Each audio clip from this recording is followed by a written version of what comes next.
مفاجأة، تشكيلة العام في الأبطال خالية من لعبة برشلونة وريال مدريد. يامال بيلعب تنس ما كرة قدم. معقولة يا الاتحاد الأوروبي تعلن عن تشكيلة الموسم في دور الأبطال وتتجاهلوا يامال؟ نعم، برشلونة خرج من ربع النهائي والتشكيلة بيتم اختيارها على أساس الأداء الفردي مش على أساس المستوى العام بالنسبة للفريق. وفرديا يامال أمام أتلتيكو مدريد فقط وبصورة فردية عمل ماتشين بتاريخ أي جناح يمين في العالم حاليا، مع احترامي طبعا لأوليسيه لاعب حريف وفنان وكل شيء، ولكن الراجل ده بيلعب في فريق متكامل وبيساعده على التألق، عكس يامال اللي شال الفريق حرفيا على اكتافه.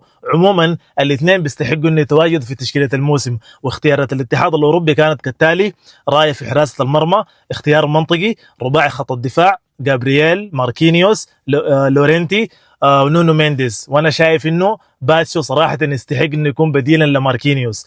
رايس وفيتينا في خط الوسط، رباعي الهجوم اوليسيه، كافارا، وديمبلي، وهاري كين، وكيليان امبابي هداف البطولة خارج التشكيلة المثالية للموسم. وانت عزيزي المشاهد، هل شايف انه يامال وامبابي يستحقوا انه يكونوا موجودين في تشكيلة الموسم ولا لا؟ اكتبوا لي في التعليقات.